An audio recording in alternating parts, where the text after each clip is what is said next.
everyone, welcome back to your favorite channel Definite Success पाठशाला. So my dear class 10th students, आज इस session में हम जिस टॉपिक को डिस्कस करने वाले हैं वो है 7 C's ऑफ इफेक्टिव कम्युनिकेशन, जो बहुत ज़्यादा इंपॉर्टेंट टॉपिक है, जो आपकी क्लास 10th में 110% एग्जाम में पूछा जाएगा. तो भाई चैप्टर 4 की शुरुआत हम कर चुके थे प्रीवियस वीडियो में, इफेक्टिव कम्युनिकेशन. और इफेक्टिव कम्युनिकेशन के लिए हम सभी में इन 7 C's का होना बहुत ज़रूरी होता है. आखिर ये 7 C's होते क्या है और इन पर क्वेश्चंस कैसे आते हैं? तो बेसिकली आज का जो हमारा मोटिव है सेशन का वो यही है कि 7 C's ऑफ इफेक्टिव कम्युनिकेशन क्या होते हैं, किस तरीके से हम इन्हें अपनी रियल लाइफ में भी अपना सकते हैं फॉर इफेक्टिव कम्युनिकेशन, राइट. तो प्रीवियस वीडियो में मैंने आपको बता दिया था फैक्टर्स ऑफ इफेक्टिव कम्युनिकेशन और चैप्टर 1, 2, 3 हम पूरा कंप्लीट कर चुके हैं. जो पहली बार मेरे वीडियोस को देख रहे हैं स्टूडेंट्स, आगे आने वाले वीडियोस यदि चाहते हो तो चैनल को सब्सक्राइब कर लो और प्रीवियस वीडियो के लिंक्स बेसिकली आपको मिल जाएंगे डिस्क्रिप्शन बॉक्स में, जहां से आप उसे एक्सेस कर सकते हो. So without going any delay, let's start today's session, that is 7 C's of effective communication. This is your Barkha ma'am, your computer educator. और यहाँ पे हम काफ़ी चीज़ें कंप्लीट कर चुके हैं आईटी का यूनिट 1, और यूनिट 1 का ये 4th चैप्टर आपका चल रहा है. सो होपफुली आपने सारी चीज़ अच्छे से कवर कर ली होगी. होल यूट्यूब पे यदि आप देख लोगे ना तो आपको आईटी थोरोली इस तरीके से कोई नहीं पढ़ा रहा है, नो वन, जहाँ पे आपको topic wise video lectures, assessment question answers, DPPs, everything, सारी चीज़ें प्रॉपरली मिल रही है बाकी सारे सब्जेक्ट्स की तरह, है ना. तो the 7 C's also known as the 7 principles of communication help us to focus our thoughts and ideas for effective communication. देखो ये जो 7 C's है वो कुछ और नहीं है, 7 principles है. आपको 7 C's सुनकर लग रहा होगा कि यार ये 7 C's हैं क्या, तो ज़्यादा कुछ और नहीं बोलूँगी मैं इसके लिए. ये 7 C's कुल मिला के हम बात करेंगे कि ये 7 क्या हैं, प्रिंसिपल्स हैं. कौन से प्रिंसिपल्स हैं? कुछ ऐसे सिद्धांत हैं जो हमें हमारी लाइफ में यूज करना चाहिए जब भी आप किसी के साथ कम्युनिकेट कर रहे होते हो. तो यहाँ पे ये जो सी है ना, इन सी का मतलब है, मतलब जो 7 प्रिंसिपल्स अब मैं आपको डिफाइन करने वाली हूँ वो सी से स्टार्ट होंगे, ठीक है. जैसे रिड्यूस, रीयूज, रिसाइकल सुना होगा ना, 3 R's आपने, वैसे ही ये 7 C's हैं, ठीक है, जो सी से स्टार्ट होते हैं. और ये जो 7 C's हैं, 7 प्रिंसिपल्स हैं, यदि ये आपने अपनी लाइफ में अपना लिए ना तो आप कभी भी किसी के भी साथ रॉन्ग कम्युनिकेट नहीं कर पाओगे. आपका कम्युनिकेशन हमेशा इफेक्टिव ही रहेगा, है ना. तो क्या होते हैं ये 7 C's, कौन कौन से 7 प्रिंसिपल्स है, इस इमेज से आपको क्लियर दिखेगा कि जो भी आप कम्युनिकेट करते हो वो क्लियर होना चाहिए, करेक्ट होना चाहिए, कंप्लीट होना चाहिए, कंक्रीट होना चाहिए, कॉन्साइज होना चाहिए, कोहेरेंट होना चाहिए, एज वेल एज कर्टियस वे में होना चाहिए. तो ये कुछ जो 7 वर्ड्स हैं, यही 7 प्रिंसिपल्स हैं, यही 7 C's हैं जो कम्युनिकेशन को इफेक्टिव बनाते हैं. अब बच्चे होते हैं इनमें बहुत कंफ्यूज, है ना. तो C से 7 C's, 7 प्रिंसिपल, और वहीं से होता है ऑकर C से कंफ्यूजन कि मैम क्या इसको 7 C's को समझे, सब एक जैसे ही तो लगते हैं, क्लियर, करेक्ट, कंप्लीट, सब एक जैसे ही है ना. इनमें कैसे इनको डिफरेंशिएट करें, क्योंकि एग्जाम में क्वेश्चन आपसे कैसा पूछा जाएगा आपको अच्छे से पता है. या तो 1 मार्क का क्वेश्चन आएगा या तो 2 मार्क का आएगा. 1 मार्क का जो क्वेश्चन आएगा वो एमसीक्यू आएगा, 2 मार्क का जो आएगा वो very short answer type question आएगा. तो भाई अब यहाँ पे आपसे 5 C's तो पूछ नहीं लेंगे, 2 मार्क में पूछेंगे तो ज्यादा से ज्यादा आपसे नाम पूछ सकते हैं 7 C's के. 1 मार्क के क्वेश्चन में इंडिविजुअली आपसे पूछ सकते हैं, इंडिविजुअली कि बताओ इसका क्या करेक्ट आंसर होगा. इंडिविजुअली, इंडिविजुअल एलिमेंट आपसे पूछ सकते हैं. तो यहाँ पे बच्चे होते हैं कंफ्यूज, और इसी कंफ्यूजन को आज इस सेशन में हम करेंगे दूर, है ना. तो यदि अपने कंफ्यूजन को दूर करना चाहते हो तो स्टार्ट से लेकर एंड तक पूरे सेशन में बने रहना. So these principles serve as a checklist to communicate more effectively and are applicable for both verbal as well as non-verbal communication. और इन 7 C's को आप अपने verbal as well as non-verbal दोनों टाइप की कम्युनिकेशन में अप्लाई कर सकते हो, ठीक है. तो स्टार्ट कर लेते हैं फर्स्ट C से. उसके पहले भी कुछ है, पढ़ लेते हैं जो आपकी बुक में लिखा हुआ इंपॉर्टेंट लाइन्स है. During verbal face to face communication, tone and body language of the communicator also help in conveying the message. However, in written communication, one needs to be extra careful due to absence of non verbal communication. Obvious देखो दोनों communication के बारे में यहाँ बताया हुआ है कि यदि आप फेस टू फेस कम्युनिकेट कर रहे हो, किसी से वर्बली बात कर रहे हो, so tone and body language of communicator also help in conveying the message. यदि आप किसी से फेस टू फेस बात कर रहे हो, जैसे मैं आपसे बात कर रही हूँ, तो आपको मेरी जितनी बातें समझ में आ रही है उससे ज्यादा आपको मेरे एक्सप्रेशन से समझ में आ रहा होगा कि मैं जो बोल रही हूँ वो वर्ड्स, वो सेंटेंस, वो क्या है, किस लिए यूज किया जा रहा है, इंपॉर्टेंट है नहीं है। तो बॉडी लैंग्वेज, आपका एक्सप्रेशन, इमोशंस लास्ट सेशन में भी बताया था, बहुत इंपॉर्टेंट होता है। जितना ज्यादा आपके वर्ड्स इंपॉर्टेंट है उसका डबल इंपॉर्टेंट आपका नॉन वर्बल कम्युनिकेशन होता है। वहीं यदि कोई रिटर्न कम्युनिकेट कर रहा होता है तो उसको और ज्यादा केयरफुल होना पड़ता है। क्यों? क्योंकि अब रिटर्न कम्युनिकेशन में तो आप इमोशंस और आपके एक्सप्रेशंस को तो बयां कर नहीं सकते हो, तो वहां पे जो आपने लिखा है ना वो वर्ड्स बहुत केयरफुली यूज किए होने चाहिए। तो यहाँ पे जो आपके वर्ड्स हैं वो ज्यादा अटेंटिव होने चाहिए, है ना, क्योंकि यहाँ पे नॉन वर्बल कम्युनिकेशन एब्सेंस होता है। ओके, चलिए आप पढ़ लेते हैं पहला सी, दैट इज क्लियर। तो जो कंडीशंस मैंने अभी आपको बताई, दो वर्बल और नॉन वर्बल में क्या प्रॉब्लम्स होती हैं, उन्हीं को ओवरकम करते हैं ये 7 प्रिंसिपल्स। आई बात समझ में? कैसे ओवरकम करेंगे? तो पहला जो सी है वो है क्लियर। अब क्लियर का मतलब आप सभी बहुत अच्छे से समझते हो। क्लियर मतलब साफ, है ना, जो भी बातें करोगे एकदम साफ सुथरी बातें करना है, एकदम क्लियर कट बात करना है, ठीक है। जैसा भी कम्युनिकेशन करते हो वो घुमा फिरा के इधर उधर की कोई बातचीत आपको नहीं करनी है। जितना ज्यादा कॉम्प्लेक्स आप अपना कम्युनिकेशन करोगे उतना ज्यादा इनफेक्टिव होगा और रिसीवर आपकी बात को नहीं सुनेगा। और जितना ज्यादा सिंपल और क्लियर कन्वर्सेशन होगा उतना ज्यादा आपका कन्वर्सेशन इफेक्टिव होगा और रिसीवर आप में इंटरेस्ट भी लेगा और आपसे आगे बात करने की इच्छा भी रखेगा और आपको प्रॉपर रेस्पॉन्स भी सेंड करेगा, है ना। तो constructing the message is the first step in any communication. कोई भी कम्युनिकेशन जब आप करते हो तो सबसे पहला प्रोसेस क्या होता है? सबसे पहला प्रोसेस होता है कि मैसेज को फॉर्म करना। तो जब आप मैसेज को कंस्ट्रक्ट कर रहे होते हो, it must be as transparent as possible. जितना ट्रांसपेरेंसी सेंडर और रिसीवर के बीच में रहेगी, जितना क्लियरेंस आप दोनों के बीच में रहेगा, सेंडर रिसीवर के बीच में, उतना ज्यादा ही क्लैरिटी के साथ में आपका कम्युनिकेशन आगे बढ़ेगा। So clarity is also about avoiding the use of complex word, sentences and confusing language. तो क्लियर का मतलब क्या हुआ? ये क्लियर है अच्छे से, है ना, कि कोई भी कॉम्प्लेक्स वर्ड्स को यूज नहीं करना है, किसी भी तरीके का कोई भी ऐसा सेंटेंस या कोई ऐसा कंफ्यूजिंग लैंग्वेज जो रिसीवर को समझ नहीं आए, ऐसे कोई भी वर्ड्स आपको यूज नहीं करना है। जितना ज्यादा सिंपल आप अपना कॉन्वर्सेशन रख सकते हो उतना ज्यादा सिंपल रखना है। जितना ज्यादा इजी वर्ड्स का यूज कर सकते हो उतने ज्यादा इजी और सिंपल वर्ड्स का यूज करना है, ठीक है। सो the message can be conveyed effectively if the sender has clarity in his thoughts.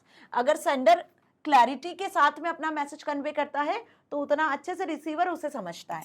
जैसे आपको इस इमेज में भी दिख रहा होगा, देखो भाई ये दो फ्रेंड्स हैं, एक ए फ्रेंड है एक बी फ्रेंड है, ठीक है, हम मान ले फ्रेंड है, ये दो एम्प्लॉइज हैं। अब ये दोनों जो कॉन्वर्सेशन कर रहे हैं, इस इमेज को देखकर आपको क्या लग रहा है कि दोनों के बीच की जो अंडरस्टैंडिंग है वो बहुत बढ़िया है, सही तरीके से स्माइलिंग फेस के साथ में ये लोग बातचीत कर रहे हैं, मतलब दोनों को एक दूसरे की बातें प्रॉपरली समझ में आ रही है, क्लियर कॉन्वर्सेशन इनके बीच में हो रहा है। Okay, so the message can be conveyed effectively if the sender has clarity in his thoughts. The message should be easily understood by the receiver. This will happen when the purpose of communication is clear. तो जब आपके communication का purpose clear है तो obvious जो आपका communication होगा वो कैसा होगा? क्लियर ही होगा। तो सबसे पहले आपके थॉट्स में क्लैरिटी रखो। यदि थॉट्स में क्लैरिटी है तो ऑब्वियस जो आप मैसेज फॉर्म करोगे तो वो क्लियर ही होगा, क्योंकि जो चीज़ें आप सोचते हो, जैसा आपका नॉलेज है वैसा ही तो आप बिहेव करते हो और वैसा ही आप बोलते हो, वैसा ही आपका कम्युनिकेशन स्टाइल होता है। तो जैसा आपका नॉलेज है, जैसा आपका बिलीफ है, जैसा आप बिहेव करते हो, जैसा आप सोचते हो, ये सारी चीज़ें रिएक्ट करती है, सारी चीज़ें रिलेट करती हैं आपके कम्युनिकेशन स्टाइल से, है ना। सो the message should B have a single goal and not a mixture of ideas. जो भी मैसेज, जो भी कम्युनिकेशन आप करते हो उसका एक सिंगल गोल होना चाहिए। ऐसा नहीं कि बहुत सारी बातों को मिक्सचर बनाकर फिर आप रिसीवर को बता रहे हो, तो भाई वो भी कंफ्यूज होगा और अननेसेसरी आप तो हो ही कंफ्यूज, है ना। तो क्लियर बात का मतलब समझ में आ गया। होपफुली अब क्लियर को आप मिक्स मत करना किसी और चीज के साथ, है ना। नाउ कंसाइज, कंसाइज का क्या मतलब है? अब कंसाइज का मीनिंग तो पता है ना, प्रिसाइज। कंसाइज का मतलब क्या होता है? प्रिसाइज, है ना। प्रिसाइज का मतलब क्या होता है? शॉर्ट। तो कंसाइज, प्रिसाइज, यदि मैं कम्युनिकेशन में इसकी बात करूं तो आप जो भी बात कहते हो ना, जैसा भी कम्युनिकेशन करते हो, तो भाई वो टू द पॉइंट होना चाहिए। बहुत लेंदी मैसेज आपको नहीं क्रिएट करना है, बहुत लेंदी बातें आपको नहीं करना है। जितना ज़्यादा बात को खींचोगे, जितना ज़्यादा लेंदी मैसेज बनाते जाओगे, यदि आप टू द पॉइंट बात नहीं करोगे तो रिसीवर को आपकी बातों में कोई इंटरेस्ट नहीं होने वाला है। तो मेरी बात समझ में आई? कॉन्साइज का मतलब क्या है? प्रिसाइज वे में, टू द पॉइंट। जितना ज्यादा टू द पॉइंट बात करोगे, जितना ज्यादा टू द पॉइंट लिखोगे, उतने ज्यादा अच्छे मार्क्स मिलते हैं। भाई आप एग्जाम में भी क्या करते हो, कोई आंसर को पेज भर के लिखकर आ जाते हो पैराग्राफ में, तो उसके उतने अच्छे मार्क्स नहीं मिलते जितना आप उसको पॉइंट वाइज हाईलाइट करके लिख कर आते हो कि भाई ये पॉइंट इंपॉर्टेंट है, ये वर्ड इंपॉर्टेंट है, उसके ज्यादा अच्छे मार्क्स मिलते हैं। तो हमेशा जैसे आप अपनी कॉपीज में करते हो ना कि टू द पॉइंट आंसर लिखते हो, वैसा ही आप अपने कम्युनिकेशन में भी अपनाओ कि जितना ज्यादा करेक्ट, क्लियर और टू द पॉइंट बात करोगे ना, मतलब कॉन्साइज वे में बात करोगे, उतना ज्यादा इफेक्टिव आपका कम्युनिकेशन होगा। इससे क्या होगा?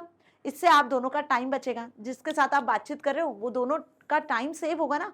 लेंदी बात करने में अननेसेसरी वो भी एंगेज रहेगा, आपकी बात ध्यान से सुनेगा नहीं सुनेगा, आधी बात सुनेगा, आधी सिर के ऊपर से जाएगी। इतना लेंदी मैसेज कौन सुनता है, right? So conciseness refers to explaining things in a brief, कि आप ब्रीफ में थिंग्स को एक्सप्लेन करो। कैसे एक्सप्लेन करो?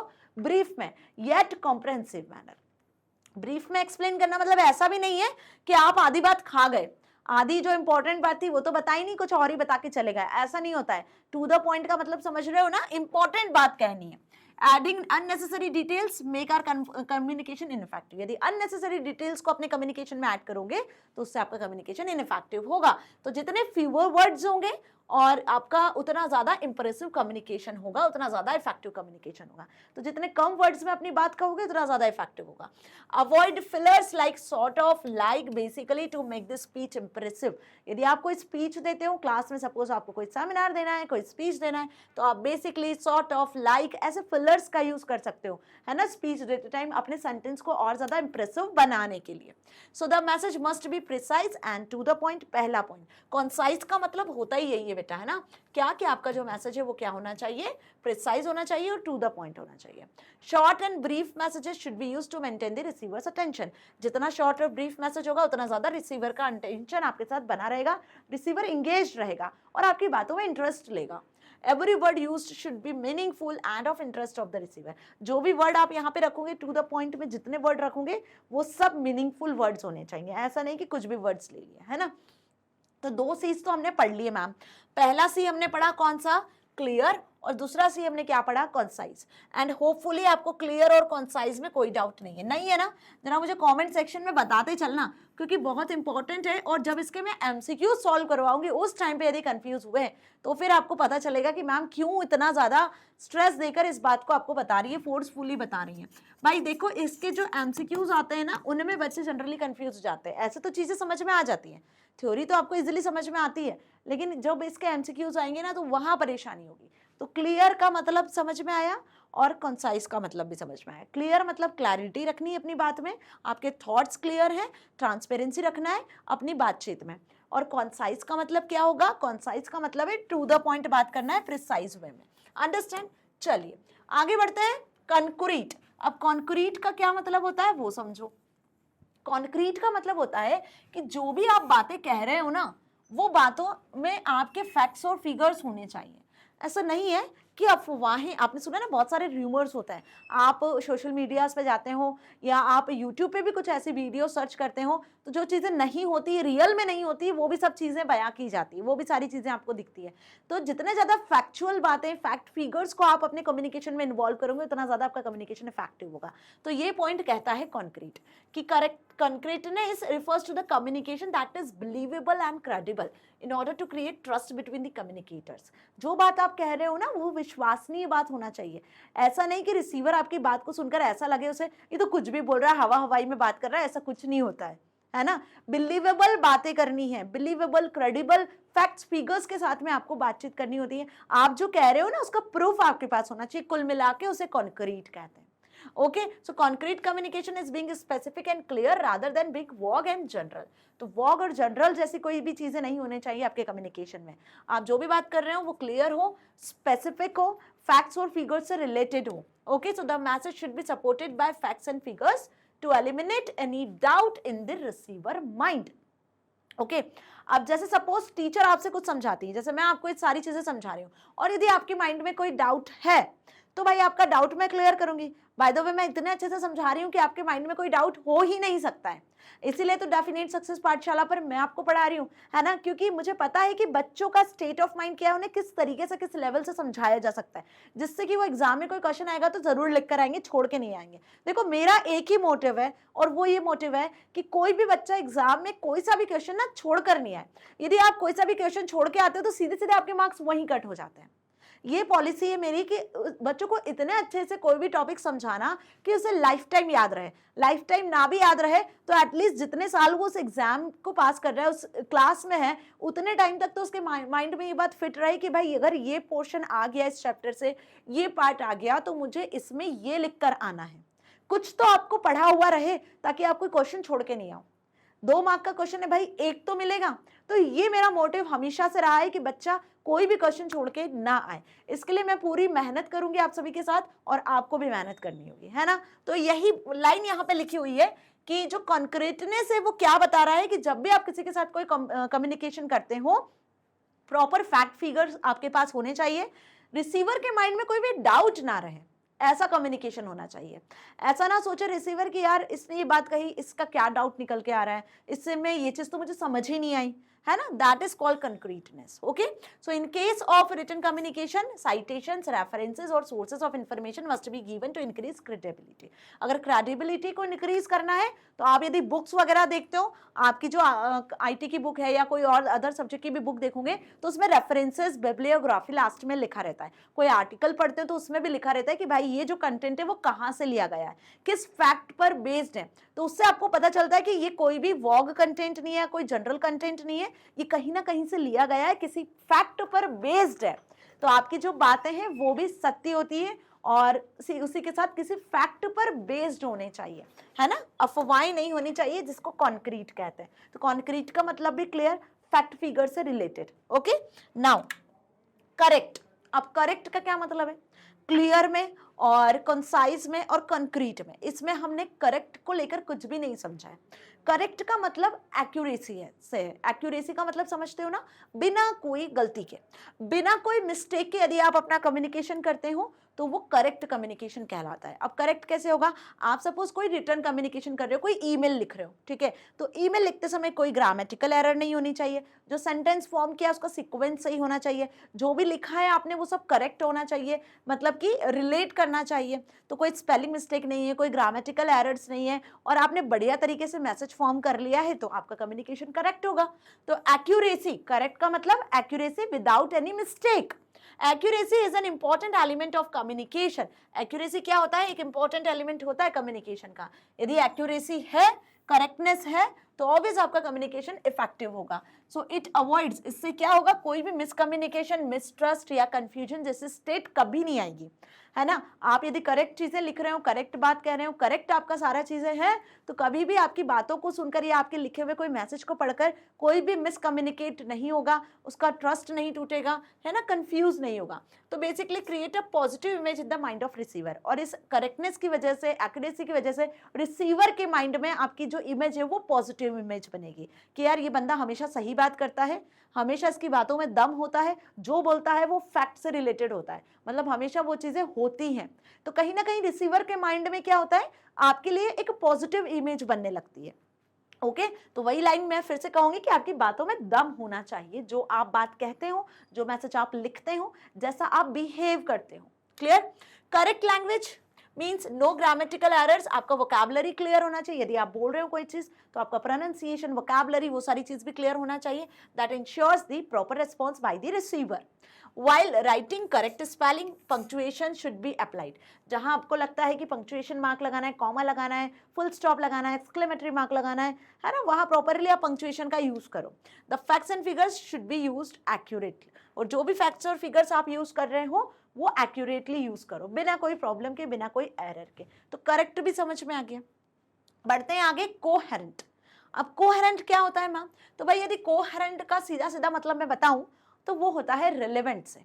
कोई भी चीज रिलेटेड होनी चाहिए। जैसे सपोज आप अपने फ्रेंड से किसी टॉपिक पे बात कर रहे हो, आप अपने फ्रेंड से कोई क्रिकेट मैच के बारे में बात कर रहे हो, है ना, सपोज विराट कोहली या धोनी के बारे में बात कर रहे हो, है ना। तो अब जब आप बातचीत कर रहे हो, आप जिस टॉपिक पे बात कर रहे हो, तो जो भी आप मैसेज कन्वे कर रहे हो उसको, तो वो रिलेट करना चाहिए टॉपिक से। ऐसा नहीं कि आप बात करते करते अचानक से किसी मूवी के बारे में बात करने लग गए, आप बात करते करते अचानक से अपने फ्रेंड के पास दूसरे फ्रेंड के बारे में बात करने लग गए।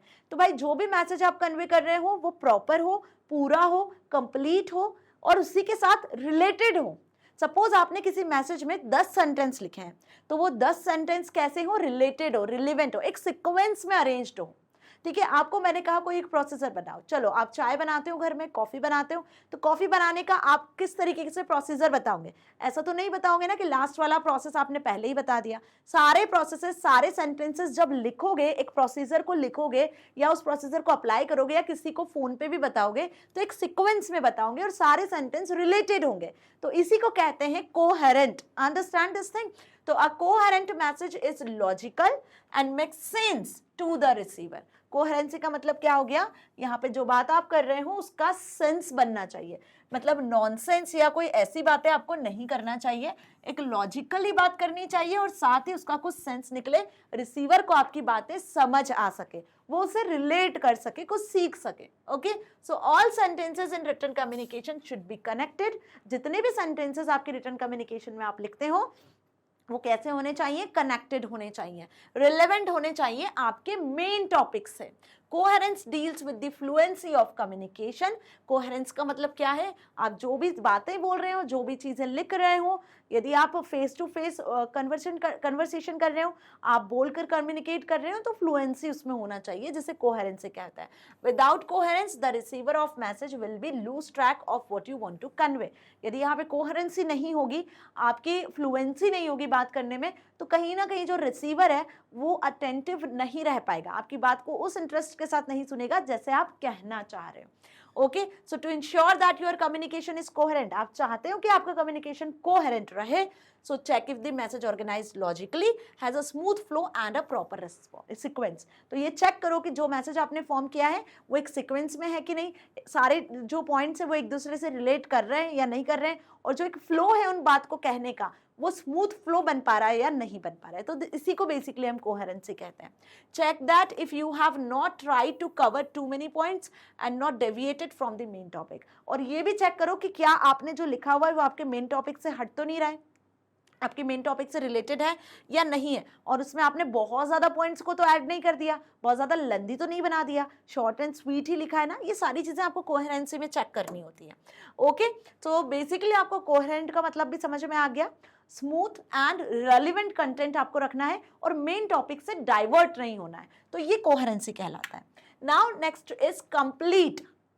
अब कंप्लीट का क्या मतलब हुआ? मैम सारे पॉइंट्स तो आपने बता दिए, अब कंप्लीट का क्या मतलब है? तो भाई कंप्लीट का मतलब है आधी अधूरी बातें नहीं कहनी है ना। जो भी बात कहते हो पूरी कहो। ऐसा नहीं कि आपको कोई बात कहनी है किसी से, आधी बात आज कही, आधी कल कहोगे, आधी परसों कहोगे और 8 दिन में आपने अपना मैसेज कंप्लीट किया, तो ऐसा नहीं होना चाहिए।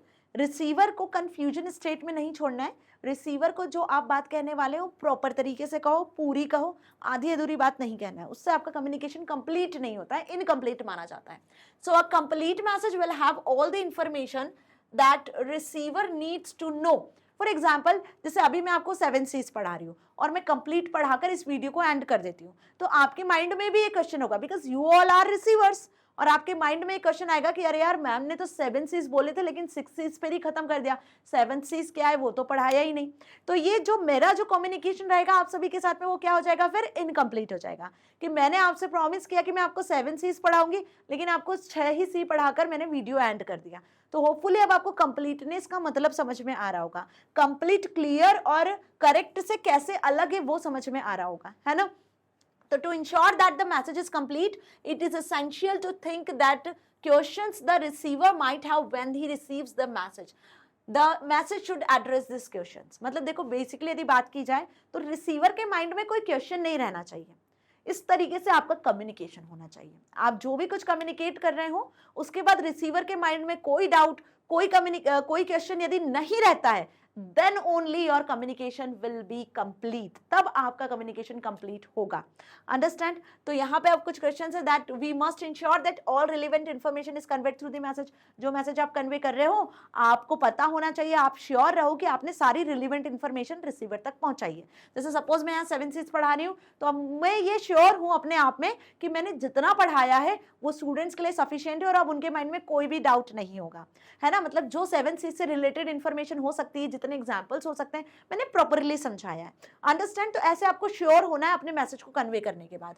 It should answer all the queries in the mind of the receivers to obtain a better response and understanding from him. यदि कोई क्वेरीज होती भी है, मतलब यदि आपके माइंड में कोई डाउट होता भी है, तो आप कमेंट सेक्शन में लिखोगे, सो दैट मैं आपके डाउट को क्या कर पाऊंगी, फिर सॉल्व कर पाऊंगी। तो ये भी एक स्टेप होता है इफेक्टिव कम्युनिकेशन का, जिसे हम फीडबैक कहते हैं। अंडरस्टैंड? डाउट सॉल्विंग कहते हैं। यूजुअली इन फॉर्मल कम्युनिकेशन, अब इसका यूज कब किया जाता है? जनरली फॉर्मल कम्युनिकेशन में। The sender is also required to convey what action needs to be taken by the receiver as a result of the conversation. Okay, तो hopefully complete भी अच्छे से समझ में आया। तो अभी तक हमने जितने 7 C's पढ़ लिए हैं वो आपको सारे अच्छे से समझ में आ गए, है ना। क्लियर, कंप्लीट, कॉन्क्रीट, कोहेरेंट, और अभी लास्ट में हमने क्या पढ़ा था? करेक्ट। तो ये पूरे 5-6 हमने समझ लिए, और अब हम लास्ट सी की तरफ बढ़ गए, दैट इज कर्टियस। और ये सबसे इंपॉर्टेंट है। जितना अभी हमने पढ़े ना सारे 7 C's, उन सभी में जो सबसे इंपॉर्टेंट होगा सी, वो यही होगा, कर्टियस। कर्टियस का क्या मतलब हुआ कि यहाँ पर आप जिससे भी कम्युनिकेट करते हो, जैसे भी कम्युनिकेट करते हो, आपके अंदर सामने वाले के लिए रेस्पेक्ट होना चाहिए। आप उससे पोलाइट वे में बात करें, आपका टोन, आपका बात करने का तरीका, सारी चीजें एक हम्बल वे में होना चाहिए। So this is called courteous. Understand? So देखो यहाँ पे, the message should convey respect for the receiver. तो कर्टियस का मतलब ये है कि जो भी मैसेज आप कन्वे कर रहे हो वो क्या होना चाहिए? बेसिकली वो रिसीवर के रेस्पेक्ट के साथ में होना चाहिए। मतलब आप किसी को डिसरिस्पेक्ट से बात करते हो, या आप किसी की बेइज्जती करते हो, या आप किसी से गलत टोन में बात करते हो, तो भाई वो कम्युनिकेशन करने का तरीका गलत होता है, जिससे सामने वाला हर्ट हो सकता है।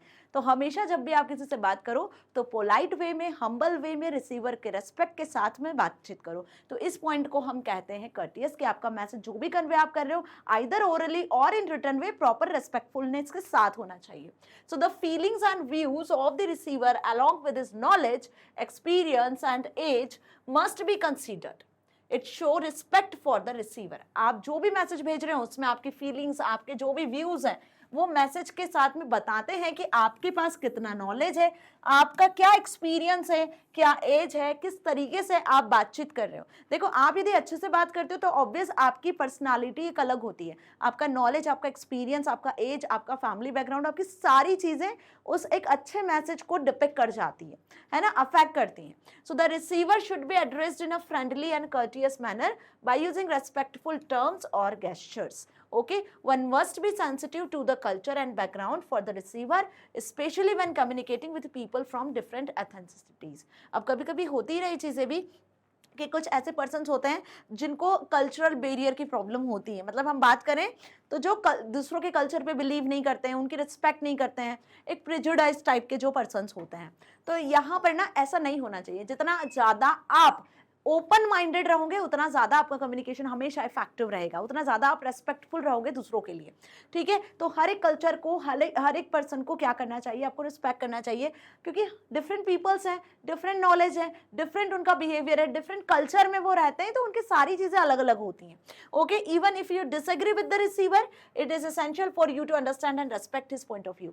समटाइम्स ऐसा होता है कि आप रिसीवर की किसी बात से एग्री नहीं करते हो सकता है कि आपके फ्रेंड को आपने कुछ बात कही, लेकिन उस बात को वो नहीं सुन रहा है, नहीं मान रहा है, या आप उसकी बात को नहीं सुन रहे हो, नहीं मान रहे हो। तो भाई उस सिचुएशन में उससे लड़ाई झगड़े नहीं करना है, कोई भी कॉन्फ्लिक्ट जैसे सिचुएशन को ऑकर नहीं होने देना है। उस समय पे आपको शांति से काम लेना होता है। आपको उस रिसीवर का पॉइंट ऑफ व्यू समझना होता है कि भाई वो आपकी बात को एग्री क्यों नहीं कर रहा है, क्या रीजन है, उसको समझने की कोशिश करो और फिर उसको इस तरीके से मनाओ, इस तरीके से अपनी बात को रखो कि वो आपकी पॉइंट पर एग्री कर जाए, है ना। तो ये चीजें जनरली हमारे साथ होती है, जिसकी वजह से कॉन्फ्लिक्ट्स जैसे सिचुएशंस ऑकर होती है। तो यहाँ पर आपका जो भी मैसेज है वो कर्टियस होना चाहिए। तो होपफुली अब आपको सारे 7 C's अच्छे से समझ में आ गए और अब इसमें आपको कोई भी डाउट नहीं है। जनरली बच्चों को जो डाउट होता है ना, वो क्लियर, कंप्लीट, और एक करेक्ट, इन तीनों में होता है। तो ये तीनों पॉइंट मैंने आपको क्लियरली समझा दिए, कंक्रीट, कोहेरेंट और क्या पढ़ा हमने लास्ट में भी, कर्टियस और कंप्लीट। ये आपको अब अच्छे से क्लियर हो गए होंगे। तो फिर भी यदि कोई भी डाउट होता है, अभी भी इतना समझाने के बाद भी यदि आपको कोई डाउट होता है, no issue students, doubt session आपका बहुत जल्दी मैं एक लेकर आऊंगी, और साथ ही कॉमेंट सेक्शन आपके पास में है, उसमें आप अपना कॉमेंट लिख सकते हो, सो दैट आगे आने वाले जो वीडियो लेक्चर्स है उसमें मैं आपके डाउट्स को क्लियर कर सकूं। सो मिलेंगे नेक्स्ट वीडियो में इस चैप्टर के नेक्स्ट न्यू टॉपिक के साथ। Till then stay happy. Thank you so much.